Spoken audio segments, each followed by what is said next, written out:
Is it not written in your law, I have said, you are gods? Hello, everyone. I am the Mothman. I was cast forth like a spark from the wheels of the infinite to illuminate the sacred mysteries of the human soul. But first, do you want to see the fastest knockout in UFC history? Bam! It is already over. So let's take another look at it. Ooh. Damn! So, when you see something like that, you naturally start thinking to yourself, how the hell does that even happen? As we all know, the noble human pastime of martial arts is a chaotic endeavor wherein anything can happen at any time for any reason, thanks to the human capacity for sophisticated tactics and lateral thinking. But this? Nah, this is disgusting. And it was no mere stroke of luck. This knockout is one of the most ingeniously disrespectful things in MMA history, which I want to break down, because it's fucking funny.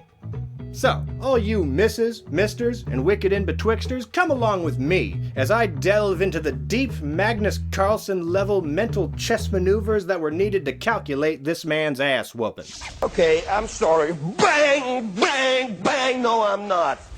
So let's introduce ourselves to our characters here. On the one side we got Ben Askren, and on the other it's Jorge Masvidal. Now, I don't know anything about these people, except what I pick up from memes. So, all I know about Ben is that he kinda seems like a pesky gadfly who's always talking trash and tugging on people's balls. By that point, we're gonna have 20-0 Ben Askren versus 27-0 Khabib. Someone's O's gotta go, America versus Russia.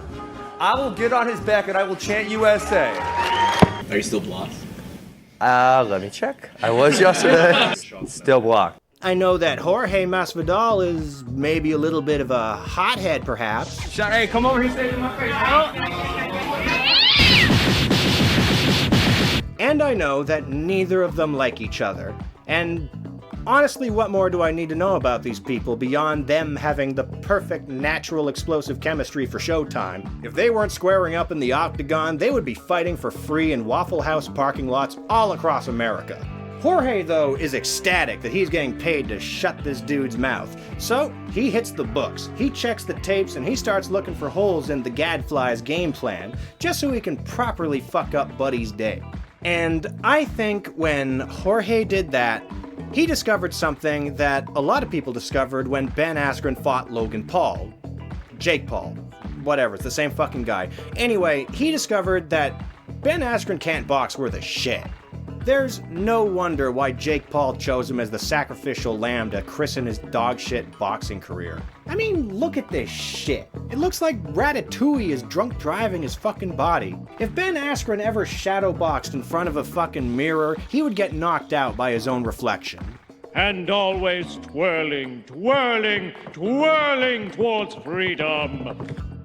Okay, this video's already pretty heavy on Ben Askren clowning, so let's build him back up a little bit. Ben Askren has plenty of wins and titles and belts and accolades because he is an Olympic-level wrestler. He doesn't have to be the best puncher because the second he gets you off his feet, Ben is the only puncher. If you let Ben Askren get a hold of you, he's not gonna let go until he's paved 1,000 fucking miles of freeway with your face. Perfect. But that's a big and risky if, because Jorge knows that Benny wants to take it to the floor as quickly as possible, and so he starts devising ways to exploit that. Now, one of the most basic moves in Greco-Roman wrestling involves ducking down, grabbing a guy's waist or his knees, and yanking him off his feet just like that.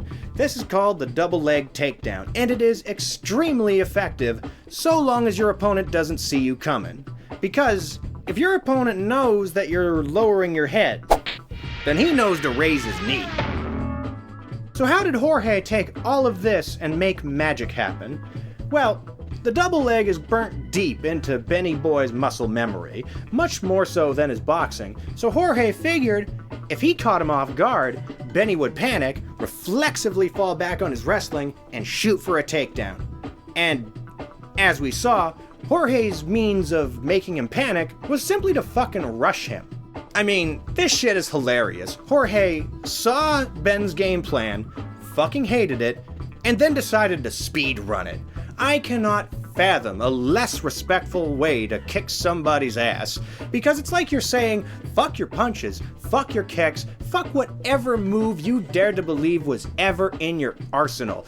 I'm gonna boom across the octagon and trust that you will instinctively thrust your face into my ballsack at Mach 5. And then he did. Why the flying knee? Because he's a bum.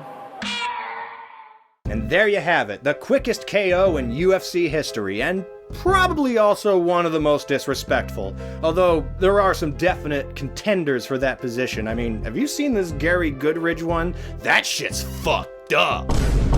But it's also a topic for another time.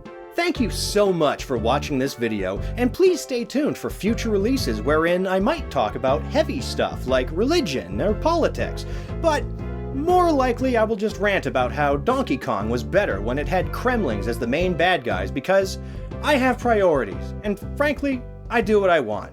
Peace and love, everybody! Rest not from the great task, to open the immortal eyes of man inward into the bosom of God.